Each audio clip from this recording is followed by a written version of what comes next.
It's a Friday, the 9th of May 2025. Good evening and thank you so much for joining us on Newsplus. My name is Francisca Msheche and these are your top stories tonight.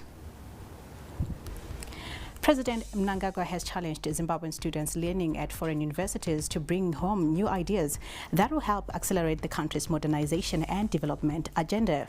Stay tuned to Newsplus as we shall give you updates from his visit to Russia, where he attended the Victory Day celebrations. Experts have explained why it has been difficult for Harare City Council to win its war against bedbugs in Mbare. Our news crew visited the suburb earlier today and spoke to some frustrated residents.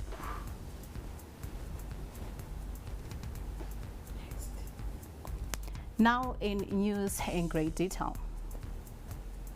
President Emerson Mnangagwa has implored Zimbabwean students studying in foreign countries to bring new ideas that will help accelerate the country's modernization and development agenda.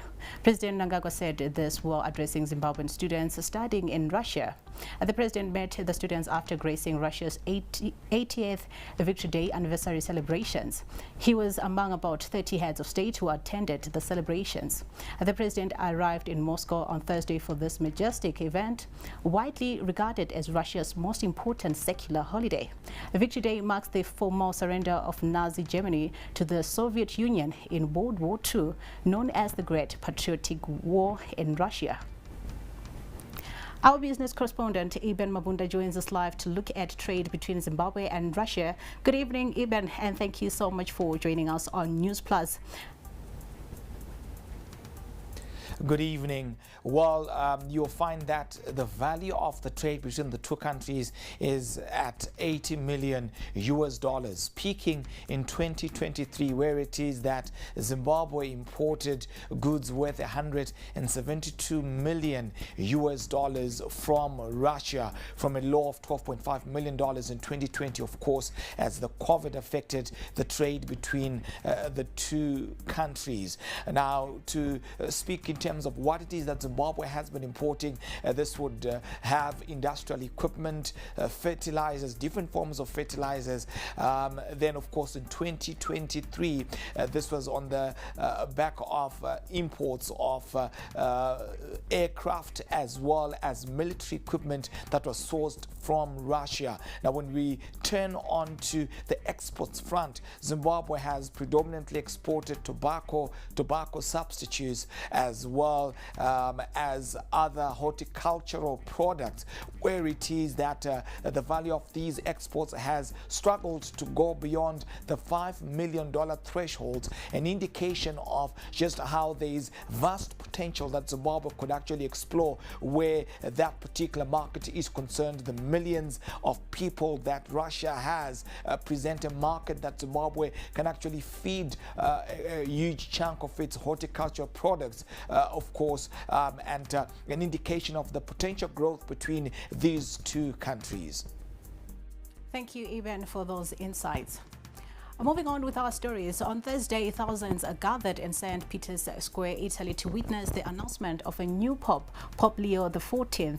After 9 days of mourning the late Pope Francis and additional 2 days of deliberation, Pope Leo was eventually elected. To take it closer to home, we give you some of the expectations from Catholics in Zimbabwe. The white iconic smoke poured out of the Sistine Chapel in Rome, accompanied by the deep ringing of bells of the St. Peter's Basilica. The new Pope has been elected. As the news spread, Catholics in Zimbabwe are sharing their thoughts and sentiments on the new Pope. You know that the new Pope, Leo XIV, was a missionary for many years. And even for him choosing this name of Leo indicates for the church his concerns for the social justice, for the concern of the Catholic Church. And being a missionary in Peru for many years, and the bishop there, so it shows that he's always will be open to receive the people, and he asked even to walk together, to journey together, because this is the most important. And for him, the time spent as a missionary in Peru shows that he wants to be close to people. As Catholics worldwide continue to celebrate their new leader, Pope Leo XIV, The question now is, what does the future hold? When we were watching, we couldn't wait. The anxiety and the desire and the willingness to know who is this new Pope. It is my hope that reading from the name he has chosen, that the Pope will continue in that line of thought, bringing social issues into the fore, dealing with things like the economy, looking at poverty, and looking at the social ills that we are confronted with as a world and as a church. Peace be with you. That was Pope Leo XIV's first message at a Mass on Thursday. A message Father Moyo interprets as a symbol of a man of peace. Those were the words of the risen Lord to his disciples, and those became his words of introducing himself to the church. I'm sure you will pursue, like his predecessor Pope Francis, the path of peace, and I'm sure also you will work hard for reconciliation of many troubled spots of the world. Michelle Gukwa graduated at the Catholic University of Zimbabwe this Friday, just a day after the election of the new Pope. She has hopes that as the Pope maps a way forward, he will do even better than his predecessor. We always hope for the best. He probably is going to do more than the previous Pope, so we're just praying for the best. Now hope is that the new Pope will be a shepherd that advocates for desired values and aspirations in the Catholic sphere. For ZTM Prime, I am Sitachisiwe Gwaza. Meanwhile, Pope Leo XIV underscored the Church's obligation to provide illumination in the dark nights of this world. He said this during his inaugural Mass earlier today, which is, however, not open to the public, but exclusive for the 132 cardinals who elected him as Pope on Thursday. He conveyed his hope to the cardinals in the Sistine Chapel that his election would empower the Catholic Church to bring light to the dark nights of this world. La pace sia con tutti voi.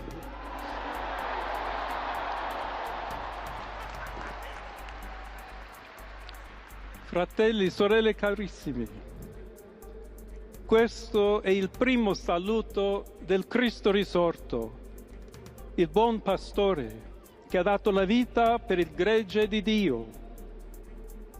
Anch'io vorrei che questo saluto di pace entrasse nel vostro cuore, raggiungesse le vostre famiglie, a tutte le persone, ovunque siano, a tutti i popoli, a tutta la terra. La pace sia con voi.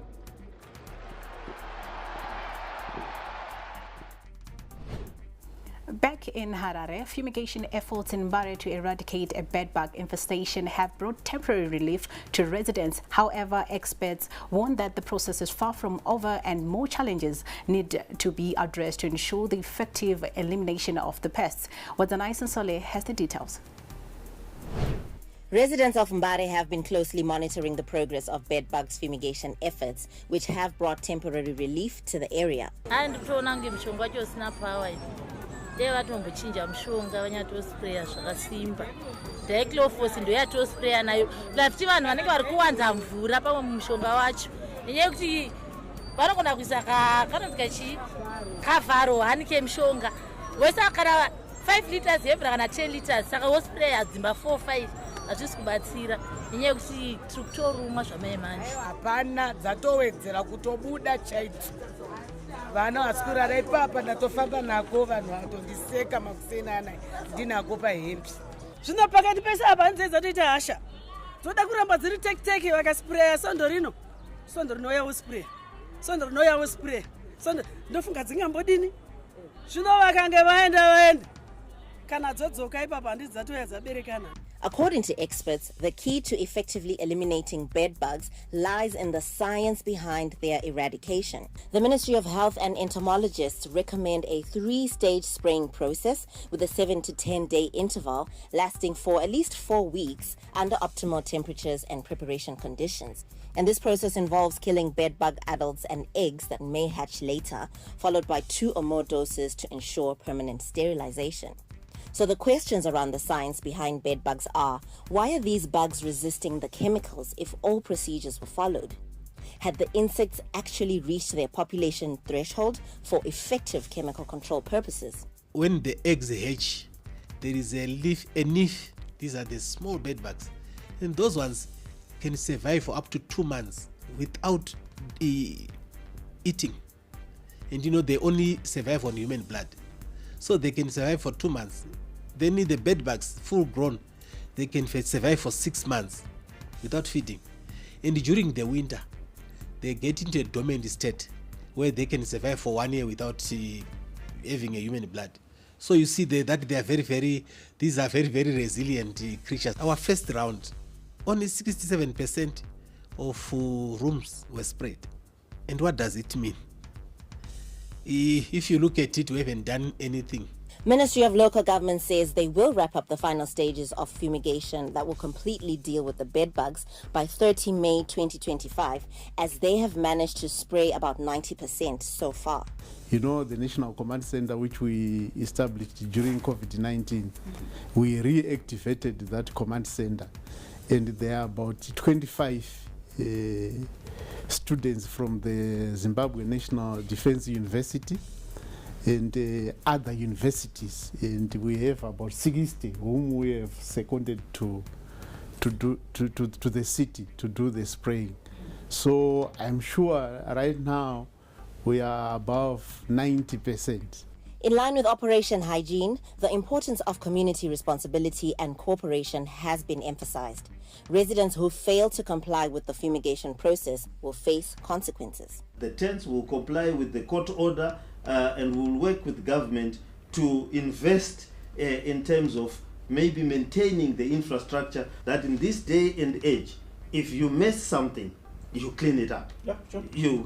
We are not going to employ a battalion of workers to clean after adults. That's not going to happen. We have authorized our people to break down the doors should anyone not be present. We are empowered to do so in terms of the health regulations, because this is a danger to society and everybody else. And we will go to the ultimate step for those that are intransigent enough. We will cancel the leases that they have and repossess the flats. The possibility of the bugs spreading to other neighborhoods has also caused concern. Vigilance and inspections are part of the way forward to avoid a national crisis. Prehistorically, there were lots of bedbugs in London, which are documented in Paris, lots of bedbugs even in Greece and in Egypt. And they don't choose, and they are not based on poverty. But remember, I said they are carried by travelers and on luggage, everything. And if they find a place where they can have access to human blood, even in hotels, splash hotels, 5-star hotels, they've got, some of them have reported bedbugs. What is needed there is vigilance. We have also to adopt some inspection tactics so that we say all the flats, City of Harare, should then ensure health workers you have to inspect. Now, even though many songs have been composed and funny statements have been trending on social media about Tsikidzi, this issue of chemical resistance still needs to be addressed. And as much as this crisis may have caught many people unaware, community efforts are still needed to be put together to make sure that this pest management is resolved. Wazanai Sansole, ZTN Prime. Newsplus takes a break. Stay tuned.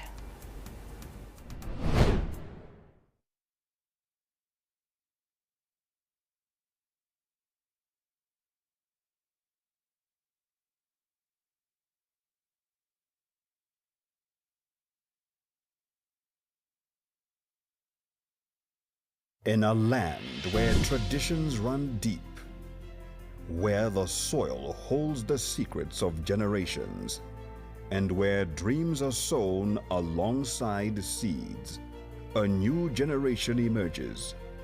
Welcome to Young Seeds. Get ready to embark on a journey like no other as we shine a spotlight on the dynamic and inspiring young farmers in the heartland of Zimbabwe. I want to do it because plants will die, plants will get infected by diseases. I tried to do mixed farming that is also putting tomatoes. I have half a hectare of tomatoes. Every 40 days, it has to be giving birth. Produce a good quality fruit size. Calves are kept in different pens, basically so that they don't spread diseases to each other. My name is Tarios Bauke. I'm a rabbit farmer. These young farmers are revolutionizing traditional practices, embracing technology, and finding sustainable solutions that will shape the future of agriculture. So, let's get our hands dirty.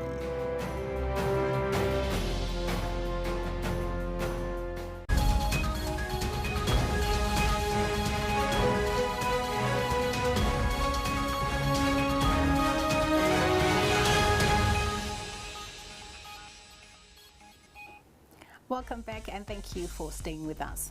Moving on with our stories, the government says 18,000 individuals will officially become homeowners by next month, despite delays in the issuance of title deeds. This was revealed by National Housing Minister Jemu Soda during an interview on ZTN Prime's program Beyond the Dollar.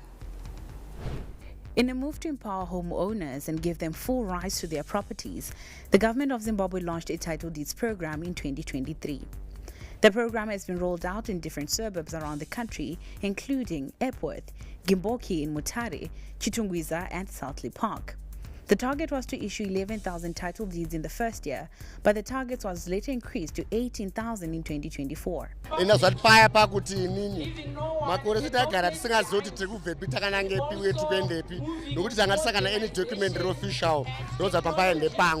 But now that nane surety paper iri richachengetedza kusvika kwazukuru vangu. However, the process faced some delays due to simultaneous implementation of the title deeds program and regularization. The issuance of title deeds is going on simultaneously with regularization. We are saying for a settlement to be, or for a house to be issued with title deeds, there has to be services. Roads have to be there. We also require water reticulation to be facilitated, sewer reticulation to be facilitated. Now the responsible ministry says that by mid-year, the 18,000 deeds that were submitted to the Minister of Justice for verification and legislation will be ready for homeowners. Offered by government or local authorities. I think we have a stock of up to 21,000 housing units. And our target when we get to mid-year, already we are approaching, I think by next month or so, we should have issued about 18,000 instructions that are going to the Minister of Justice to say, can you issue title deeds to these people? Meanwhile, 2,000 residents have received title deeds through a facility introduced for homeowners by the government who reside in already serviced and regularized lands. 2,000 now from the facility that we had between government and individual house owners. Launched in April 2023, the Title Deeds program is aimed at regularizing informal settlements and empowering citizens through legal property ownership. Reporting for ZTN Prime, I'm Faith Nyaude in Harare. In a world where success often comes in shape, suits and boardrooms, one woman is proving that business can thrive in a barbershop with clippers in hand and vision in her heart. She's not just redefining style, she's reshaping stereotypes. More in the following report. It's not every day you meet a woman like Angeline Chara, fondly known as Pretty the Barber. Clippers in hand, vision in mind. In a trade often seen as a man's turf, she holds her ground. No, she owns it. Sharp lines, cleaner fades, and sharper business sense. I asked her when it all started. But ndakaita hairdresser. Yes. Then from there, ndopandakatanga kuona kuti hakuna vakadzi vanogera, ndakanyatsoga pasi. Ndikaona kuti hakuna vakadzi vanogera. nditezogera tione kuti haufa yatangira kugweruka. It is 2017.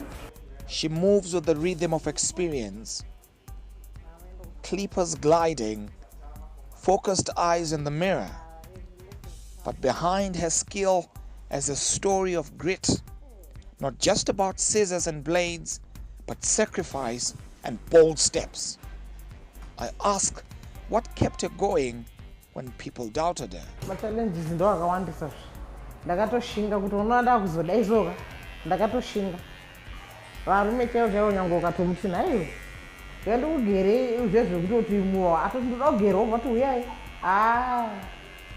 Waitoramba machallenges andakasangana akatoipa but ezvezvo vanhu vakuziva. The cut is just part of it. Pretty's place has become a little hub, a safe space for honest conversations, laughter, and ambition. Muzvikoro, boarding schools, ndo kwasa sei kuti ndibate contract to business rangu rirambe richiendera mberi rikure. Pretty, who rents a chair for $60 and offers cuts to her clients from $5 a cut, leverages digital platforms to reach out to potential clients. Anokwanisa kungondisika nawo oona namba dzangu otanga kundifonera achida kugera. Ndine TikTok kunyanya TikTok mazano ndo inenge irikutonyaka neFacebook. Yes. Even kuYouTube kaenda ndine kumwe kwandinowanikwa ikoko. The fade is done. She steps back and looks at her work, satisfied. I look in the mirror and see not just a fresh cut, but a clear view of what business really is. Vision, hustle, and heart. As you might guess, I found myself a new barber, Ibn Mabunda, reporting for... It's always inspiring to see women dominating in male spaces.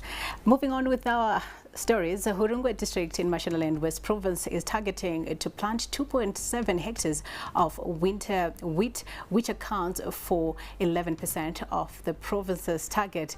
We look at the farmers' preparedness in the following report.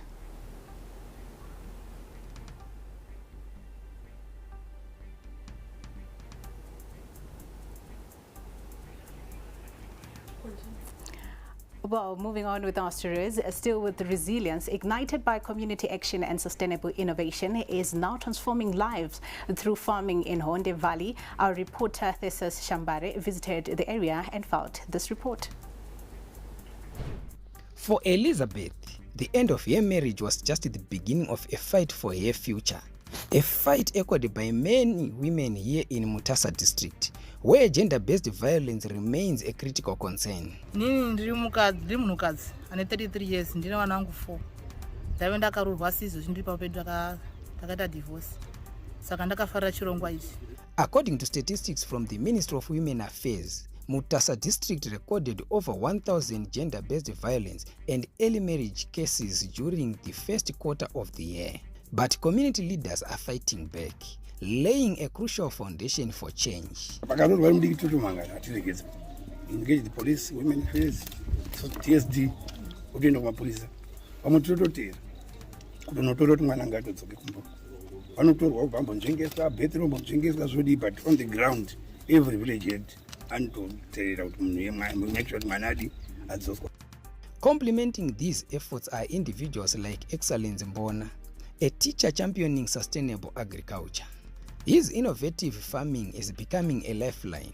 Bataya zito zakare project yefish iyo takakureta project ye banana tinorima mabanana yatinorima mabanana yatinao pamupese maplants acho anokwana kuita 10,000 tine maroad runner uye tine maducks anosvika ku 400 tinorima maducks iyo anokanda mazai tunoona futi chikafu kubva kunyama yacho yemaducks. Mbona is now transferring his knowledge, empowering women like Elizabeth with the skills to establish their own fish ponds, offering a path to economic independence. Takavhizita pamafish pond aMr Mbona vari panext up vatidzidzisawo tipa ruzivo kuti vanozvitanga sei. Izvo vatazvishiva tatozvidawo vatangana semadzimai vatagara pasi asi vakakunda kuzosukura kuti vakudive kuita program iyoyi vakadzi 13. Their first harvest under women-led fish cooperative was remarkable. Food and Agriculture Organization of the United Nations is supporting the government of Zimbabwe in the development and production of aquaculture. Today we are in Manicaland where we are launching another fingerling hub. We are saying we are supporting farmers to address some of the key challenges that they are facing, in particular access to quality fingerlings. We want to appreciate the financial support we are getting from the European Union and from the German Federation of Economic Development and Cooperation. This is a great initiative that is supporting women in rural communities. These are our 2 pilot fingerling hubs, which will see farmers within the vicinity nearby actually accessing their fingerlings and not having to travel all the way to Kariba, for example, to get their fingerlings. Ingeniously, they use the graphite to siphon water from the nearby Ziva River, a testament to their resourcefulness.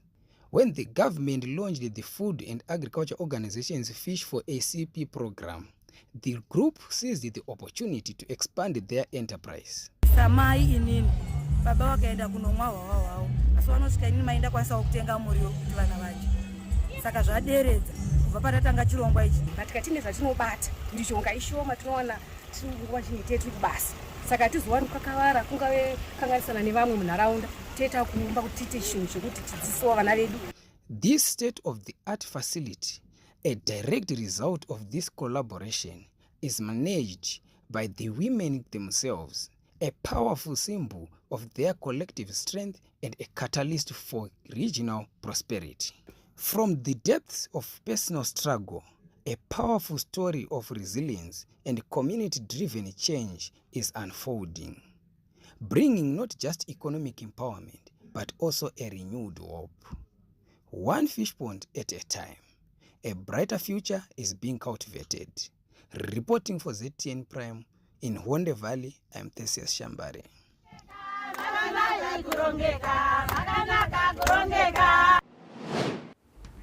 Kimberly Chimbalanga gives us an update from the courts, including the case of Moses Mbofo's family that is up for over 400,000 fraud.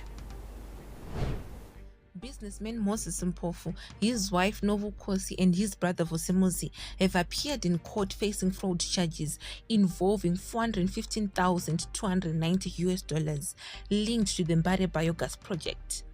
Mpofu's company, Signed Like Private Limited, is also being sued. It is the state's case that the 4 used false documents to secure a tender with City of Harare. When they got paid, Novo Kosi and Vusimuzi are alleged to have taken turns to make cash withdrawals which they used for other purposes. They are also alleged to have misrepresented to City of Harare that they were approved Camden New Energy Technology reseller for the Republic of Zimbabwe. They were then allegedly awarded a tender on that basis, but still failed to supply the generator despite having been fully paid. The state was opposed to Moses Mpofu's bail and he will return to court on 20 May for bail ruling. Novo Kosi and Vusimuzi Mpofu were granted $800 bail each. Moving on, 6 people, including 2 Zimra revenue officers, have been charged with fraud after they allegedly evaded paying import duty and smuggled a consignment of t-shirts weighing over 17,000 kilograms. They are alleged to have created a fake Weibi with China drip irrigation equipment, Xiamen.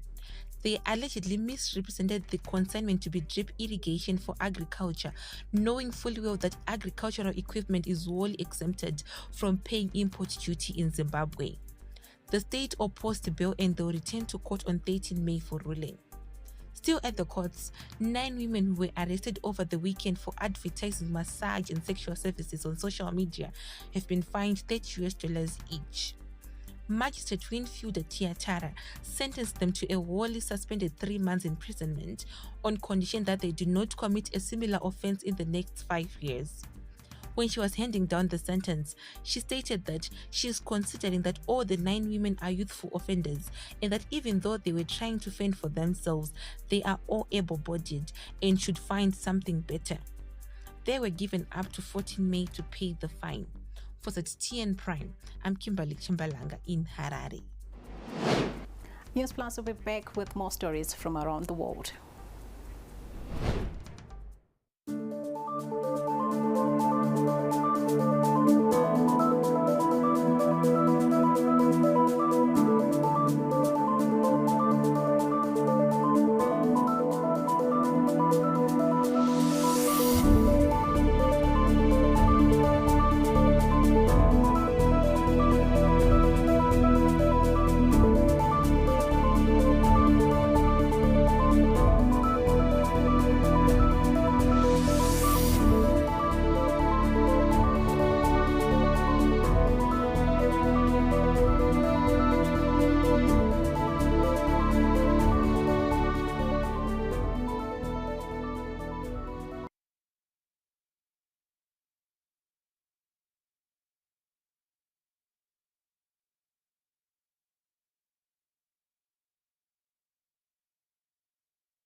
stuck on you. Ooh, obsessed with you. I'm obsessed.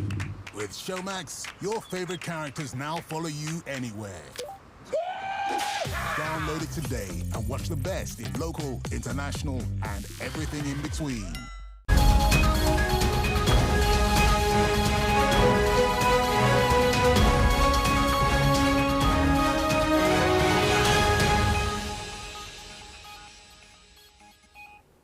Welcome back and thank you for staying with us. Now in news from around the world, economic managers in Nigeria, Africa's largest oil producer, are increasingly concerned about the continued drop in global oil prices, which poses a serious threat to its economy. The sharp drop in oil prices is fueled by rapid increases in OPEC plus supply and weakening global demand, triggering anxiety in the country. For Nigeria, a country heavily reliant on oil revenues to support its economy, the combination of falling oil prices and challenges in crude production is alarming. The implications are, they could be severe depending on how low the oil price eventually go. Unfortunately, we do not control what happens in the international oil space. So it is only what is within our own control that we can deal with. What is within our control is to see how we can improve production, so that with increased production, we will be able to defray part of the losses from price.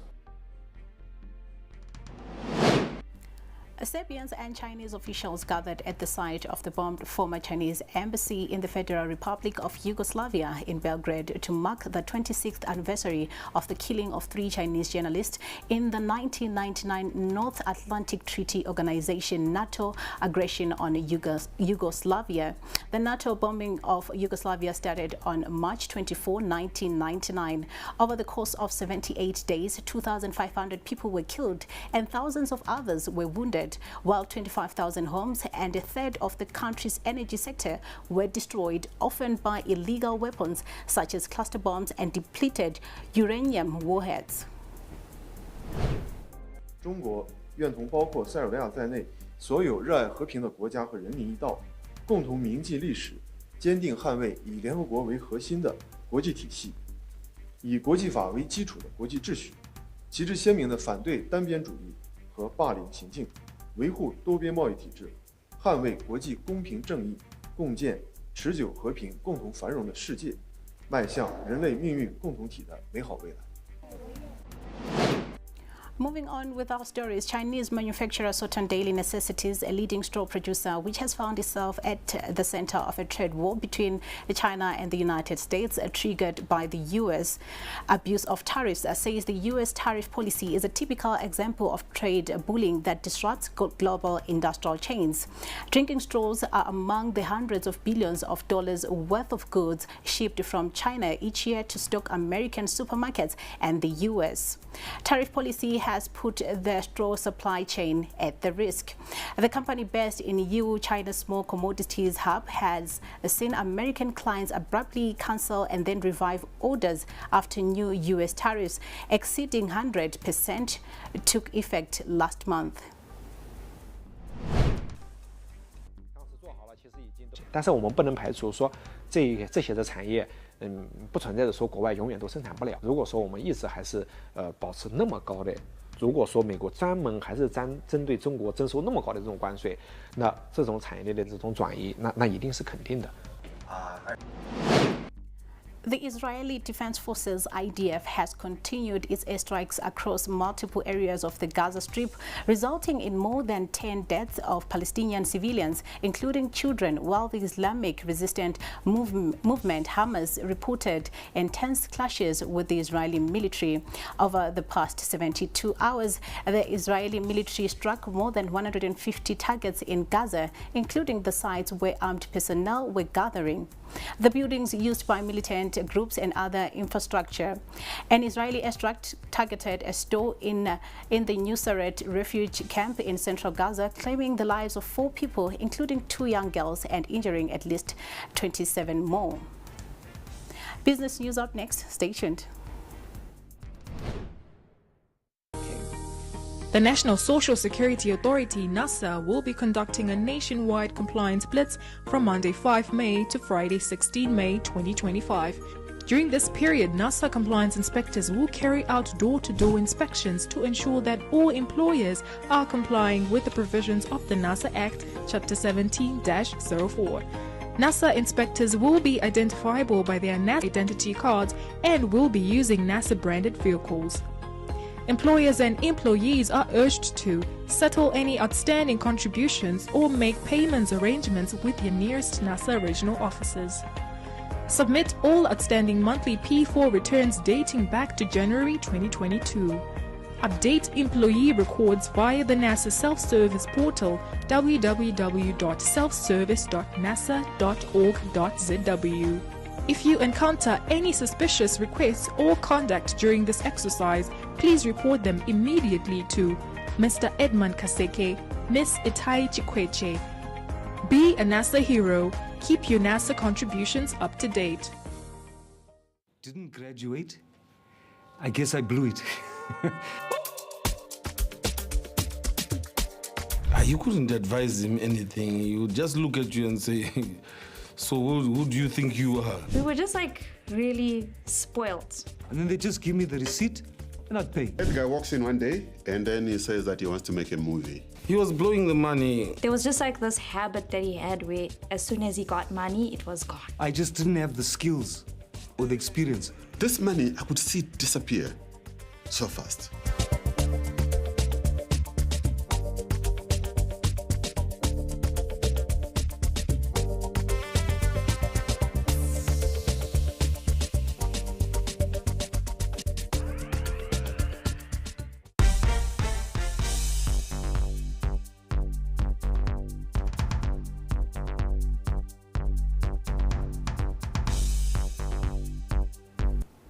In business news, construction of the 90 million United States dollars Afrexim Bank African Trade Center in Harare is expected to be completed by October this year. Government officials visited the construction site today to get an appreciation of the scope of work being carried out. ZTN Prime Tafaris Bochiwe has more. East of Harare's central business district, a yellow crane hovers above most buildings in the avenues area. Passers-by often ask questions, curious to know what is under construction. Afrexim Bank Trade Hub has the answer, a 9-story structure. Add a 2-story basement to the structure to get a rough picture of the work underway. Afrexim Bank over the years provided Zimbabwe with a significant financial totaling $1 billion United States dollars. The funding has had a positive impact on the Zimbabwean economy. Construction of the bank's trade hub in Harare has been seen as a vote of confidence and is expected to unlock more capital for Zimbabwe. The investors for this facility have also planted in about 1 billion into Zimbabwe to actually improve our industry. When you look at it, whatever follows on this facility, it will actually benefit us as Zimbabweans. So it's a facility that really would want to see that it is completed in a very short space of time, so that we can actually get these benefits that I'm talking about. This project has not only created employment for almost 1,000 of local employees, but it has facilitated importation of skills on the locals from outside experts. Beyond employment creation, the structure will add to the city's aesthetics. The contractor, Oman Shabun Company, is not only contributing to the physical infrastructure, but is also bringing knowledge transfer through modern construction techniques. This collaboration will equip our local workforce with invaluable skills that will serve them well into the future. The Afrexim Bank African Trade Center will have office spaces, a big conference center, and a hotel.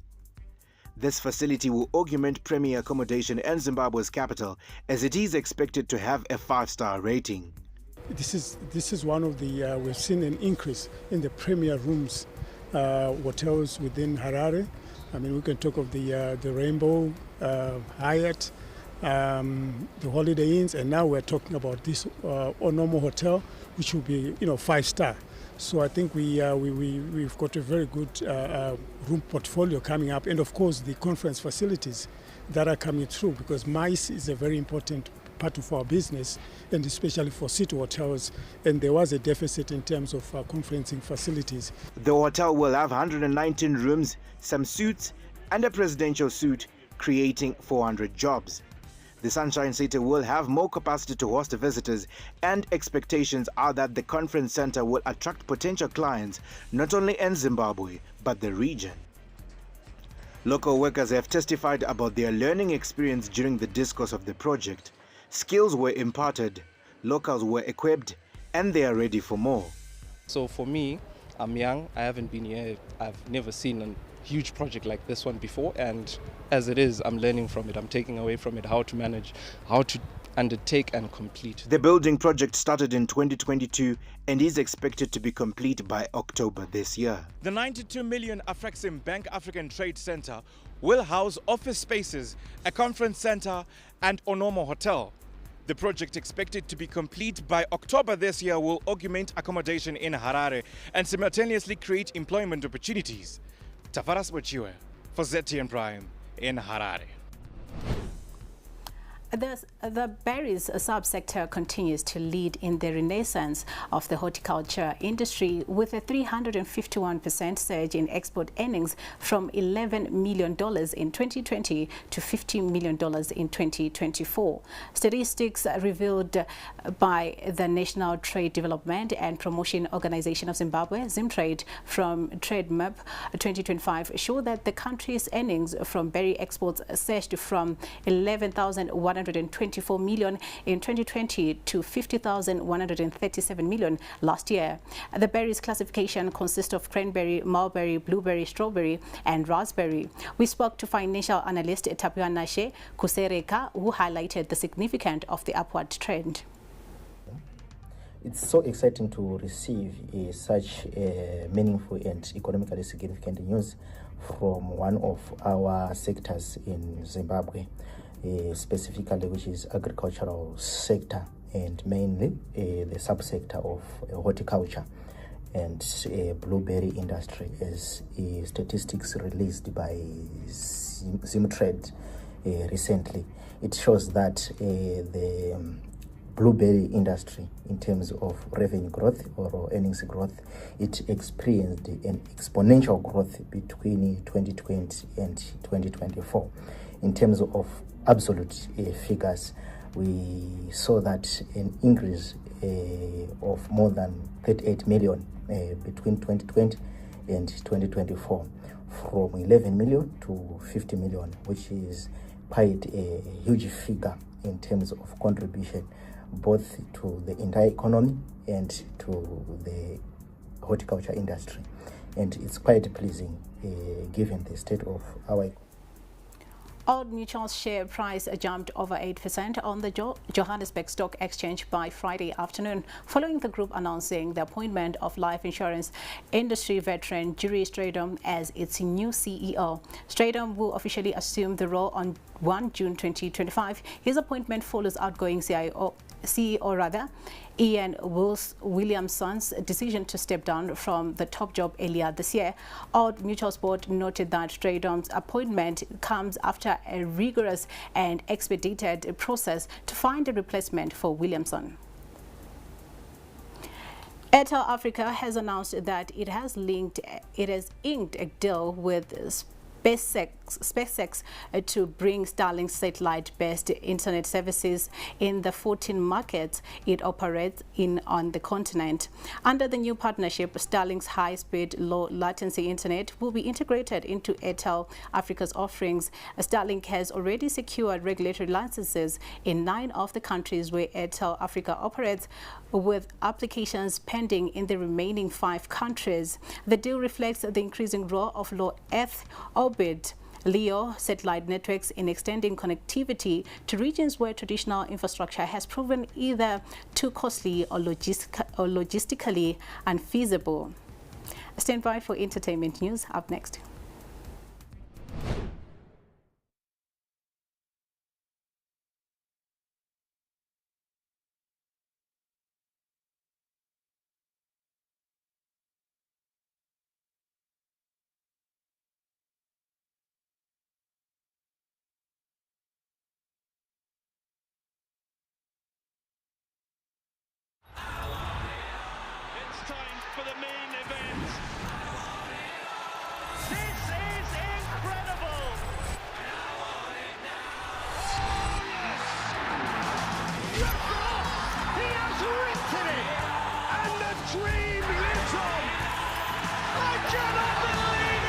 connected to DSTV this April and May and get all the football finals you want.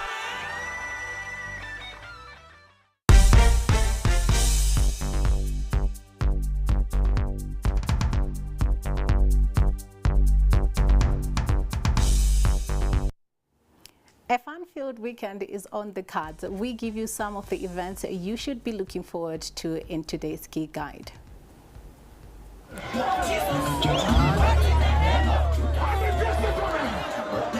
Everybody go! Let's go! Let's go!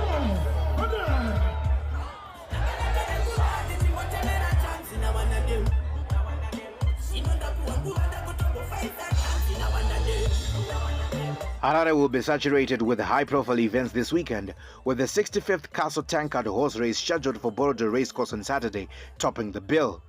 Known for attracting hordes of punters, the annual event is a collaboration between Delta Beverages and the Mashonaland Turf Club. What has raised the appeal of this year's edition is the after-party event headlined by Sungura ace Alec Macheso. Popular hypeman DJ Fantan, backed by DJ Levels and Rebe of Chillspot family, will perform at the event.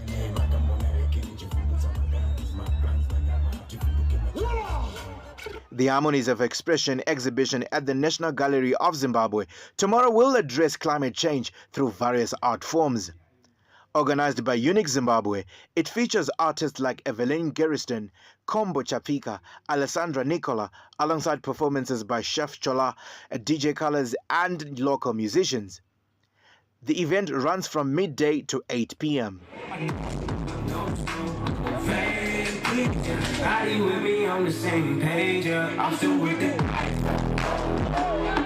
Top South African rapper Nasta C will be in Harare tomorrow for a free show at Longchen Plaza. The free concert is being hosted by Off-Center Department Entertainment. It has been dubbed Road to Everson Tour and is part of Nasta C's broader African tour. The Mzansi rapper is expected to share the stage with local hip-hop stars including Holy 10, Kiki, Baga, Probits, King 98 and K-Flow, among others.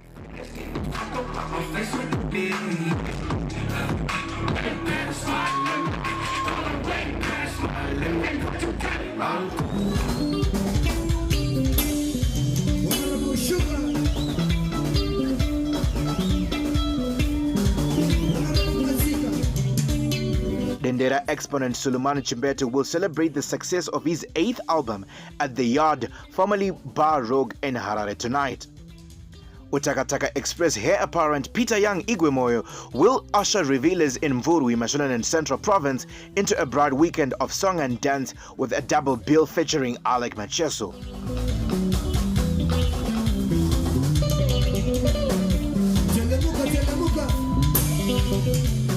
Reggae lovers in Harare and its environs will converge at Sherwood Golf Club for a potential explosive festival tomorrow.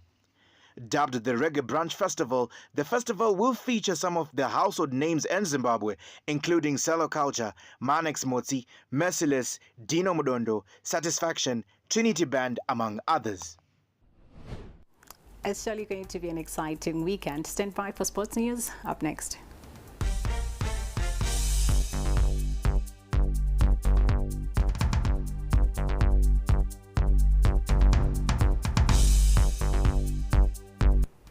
In sports news, Cebu's coach Pierre Binet has named a 23-man squad to face Botswana in the highly anticipated Zambezi Series clash at Harare Sports Club's Machinery Exchange Stadium on Saturday.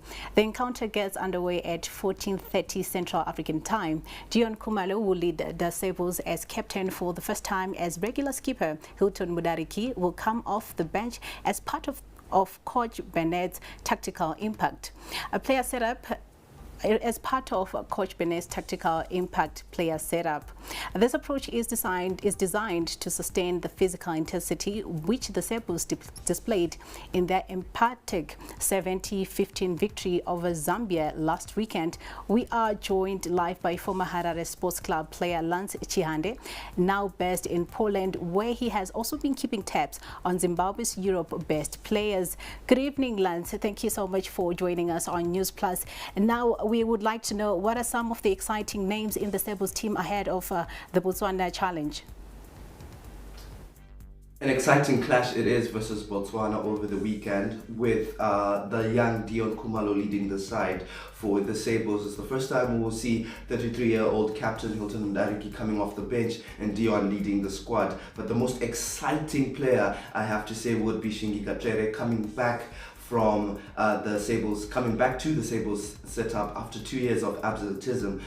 We know that Shingi has been playing his trade for Auxerre 2 in the French league. So seeing him back in the back line along with Dion Khumalo and a few notable presence of the people such as Mashawi, who's also on the bench, as well as others, will aid some good competition and build the core roots of the squad. So it's an exciting match versus Botswana. We also understand that Botswana has a former Zimbabwean who also played with Shingi Katlere, as well as Ryan Musumi, who is by the name James Vambe, who was also part of the Mbari Academy, Harare Sports Club, and the under-20 setup in Zimbabwe before he left to play his trade in Botswana. So very exciting to see such clashes, such relationships in this squad, as well as seeing that their opponent also has one of our own.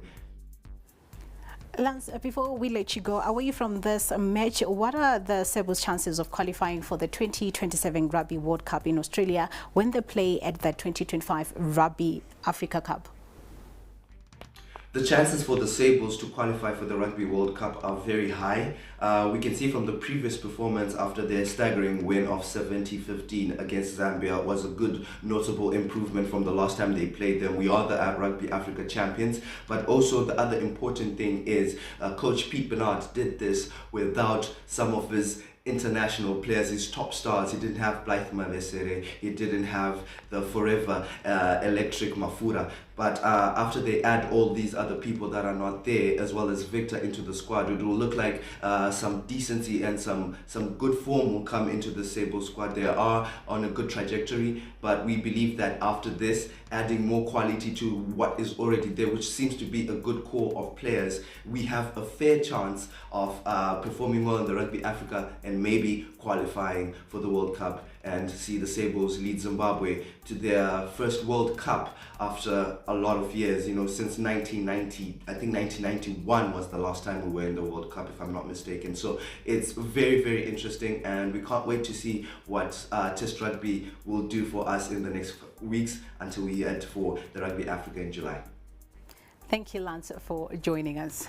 There is Lance Chihande. They're joining us live from Poland discussing the Sables. Moving on with our sports news, marathon runners Isaac Mpofu and Tendai Zimuto have booked their place at the forthcoming World Athletics Championships. The meet is due to take place from September 13 to 21 in Tokyo, Japan. The two distance runners qualified through world rankings. For Zimuto, it will be his first appearance at the World Championships. Mpofu has been to the global meet before and represented the country at the Paris 2024 Olympic Games. They joined Tapia Nashe Makanaka Ishe Charamba and Bimbai Maisorewa, who have also qualified for the championships. At times, new signings at a club can take time to settle and bring desired results. The most duo of Billy Veremu and Claude Mapoka are proving that sometimes all it takes is one moment to make the biggest impact. We get more in the following report. Finds Billy Veremu. Sends a quick one in. Mapoka! Oh! That's one Billy Veremu. Listen to that roar! Billy Veremu and Claude Mapoka have been the unlikely heroes for Northern-based outfit Moss Football Club, as they've played a part in the club's dream start to life in the top flight. The two, who joined the club earlier in the year, have embraced the new challenge at hand and are banking on their connection to play a part in making sure that the team achieves its goals. New challenge, so far everything is okay. We are pushing as a team and we are looking forward to somebody to push. Step by step. But as a new team, first aim is to survive a relegation, but we don't know in the right direction. You don't think relationship we have of which in na yetakakura tese saka tofunga zvichabatsira plus se vanhu vanoziyana. I think magoals achauya ndozvatinoona. connection ichabatsira team pakawanda just because I understand this guy. So most of the time this was kuti auda bhora papi off the ball runs ake so zvinoika hope zvinoita kuti Mo's head coach Lloyd Mtasa is given the two a reason to believe as they hope to repay the faith and are also dreaming big during their stay in Norton. kuona kuti the more yakuramba achibhilivha mandiri the more yaricharamba chichipusha because the coach anobhilivha mandiri inini ufanira kubhilivhawo mari because ukaona munhu achiramba achikuti uya akaonawo something ini changoramba to zvaanenge angonditaurira. Firstly, I would like to thank the coach for giving me the opportunity to play. You know, playing football as a player and also I think it's told us. So I just want to thank him for that. Then my relationship with the coach is so far so good. We are doing well off the field and in the field. Yeah, like last time I didn't play much, so this time I'm playing. So I'm looking forward to continue pushing so that I can keep on playing and produce results for the team. Top goal scorer yokaemayo noitora. Same players, I just want to say pokelo push up on. Top goal scorer nezvese makapa uri kudaya unotora. The two have made their transition into the Mo's outfit look effortless as they have stepped into their new roles with ease and have been making an impact at the Panthers. Reporting for ZTN Prime, I am Tawanda Muntali. And that concludes our news bulletin. Thank you so much for joining us. We now leave you with the weather. I am Francisca Msheche. Have a great weekend.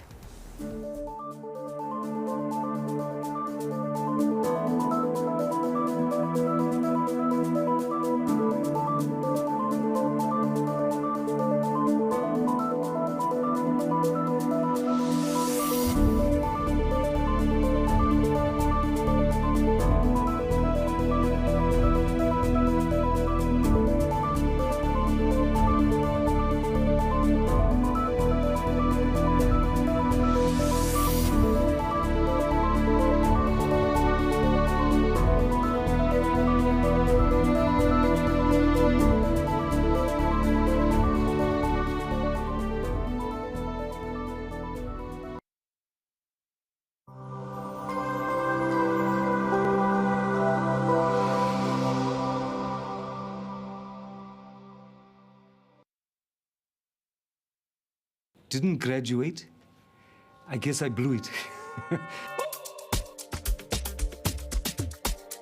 You couldn't advise him anything. He would just look at you and say, so who do you think you are? We were just like really spoiled. And then they just give me the receipt and I'd pay. That guy walks in one day and then he says that he wants to make a movie. He was blowing the money. There was just like this habit that he had where as soon as he got money, it was gone. I just didn't have the skills or the experience. This money, I could see it disappear so fast.